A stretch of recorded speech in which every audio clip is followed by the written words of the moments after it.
आपका स्वागत है हमारे चैनल मंगल ज्ञान दर्पण में। साथियों, रोजाना की तरह आज भी मैं आपके लिए एक नई कथा लेकर के आया हूं। मुझे उम्मीद है ये कथा आपको जरूर पसंद आएगी। जो मेरे नए साथी मेरे चैनल से जुड़े गए, मेरे चैनल को सब्सक्राइब अवश्य कर लें। आप लोगों से एक निवेदन और रहेगा कि आप इस कथा को पूरा श्रवण करें। पूरा श्रवण करने से ही पूर्ण ज्ञान की प्राप्ति होगी। आज की कथा है शरद पूर्णिमा। साथियों, आज हम आपको शरद पूर्णिमा की कथा सुनाएंगे। यह शरद पूर्णिमा अश्विन मास की शुक्ल पक्ष की पूर्णिमा को शरद पूर्णिमा कहते हैं। इसे रास पूर्णिमा भी कहते हैं। ज्योतिष की मान्यता है कि संपूर्ण वर्ष में अश्विन मास की पूर्णिमा का चंद्रमा ही षोडश कलाओं का होता है। कहते हैं इस दिन चंद्रमा अमृत की वर्षा करता है। शरद पूर्णिमा के दिन शाम को खीर पूरी बनाकर भगवान को भोग लगाएं। भोग लगाकर खीर को छत पर रख दें और रात को भगवान का भजन करें। चांद की रोशनी में सुई में धागा डाला जाता है। क्यों?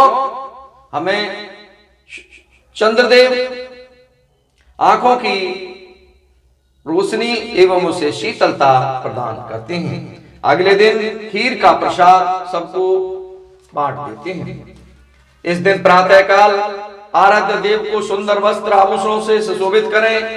आसन पर विराजमान करके गंध, अक्षत, पुष्प, धूप, दीप, नैवेद्य, तांबूल, सुपारी, दक्षिणा आदि से पूजा करनी चाहिए। पूर्णिमा का व्रत करके कहानी सुननी चाहिए। कथा सुनते समय एक लोटे में जल, गिलास में गेहूं, दोनों में रोली तथा चावल रखें। गेहूं के 13 दाने हाथ में लेकर कथा सुने। फिर गेहूं के गिलास पर हाथ फेरकर मिश्राणी के पांव स्पर्श करके गिलास उसे दे दें। लोटे के जल का रात को अर्घ दें। विवाह के उपरांत पूर्णमासी के व्रत को करने के लिए शरद पूर्णिमा से ही प्रारंभ करें। कार्तिक का व्रत भी शरद पूर्णिमा से ही आरंभ करना चाहिए। साथियों, अब हम आपको इसकी कथा सुनाते हैं। एक साहूकार के 2 पुत्रियां थीं। दोनों पुत्रियां पूर्णिमा का व्रत रखती थीं, परंतु बड़ी पुत्री पूर्णिमा का व्रत करती थी और छोटी पुत्री अधूरा व्रत करके छोड़ देती थी। परिणाम यह हुआ कि छोटी पुत्री की संतान पैदा होते ही मर जाती थी। उसने पंडितों से इसका कारण पूछा तो उन्होंने उसे बताया कि तुम पूर्णमासी का अधूरा व्रत करती हो, इसके कारण तुम्हारी संतान पैदा होते ही मर जाती है। पूर्णिमा का व्रत विधि पूर्वक करने से तुम्हारी संतान जीवित रह सकती है। उसने पंडितों की सलाह पर पूर्णिमा का व्रत विधि पूर्वक किया और उसके लड़का हुआ, परंतु शीघ्र ही मर गया। उसने लड़के को पीढ़े पर लिटाकर ऊपर से कपड़ा ढक दिया।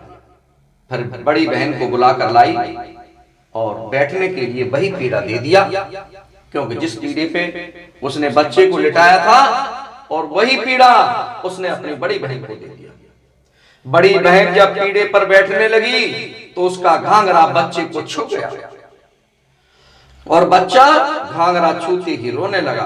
बड़ी बहन बोली, ए बहन, तू ये क्या कर रही थी? तू मुझे कलंक लगाना चाहती थी। अगर मैं इस पीढ़े पे बैठ जाती तो मेरे बैठने से ये बच्चा मर जाता।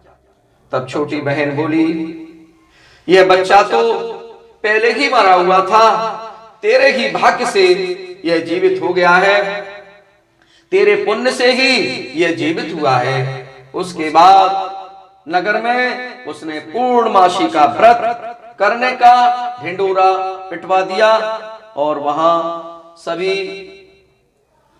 नर और नारी उस पूर्णमासी के व्रत को करने लगे और अपने को धन बनाने लगे। पूर्णिमा व्रत करने से भगवान की पूरी कृपा उस व्रत करने वाले के ऊपर होती है, भगवान उसको आशीर्वाद देते हैं और भगवान उसकी सभी मनोकामना पूर्ण करते हैं।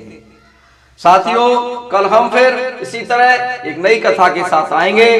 तब तक आप सभी लोगों के लिए राधे राधे। आप सबको बहुत बहुत धन्यवाद।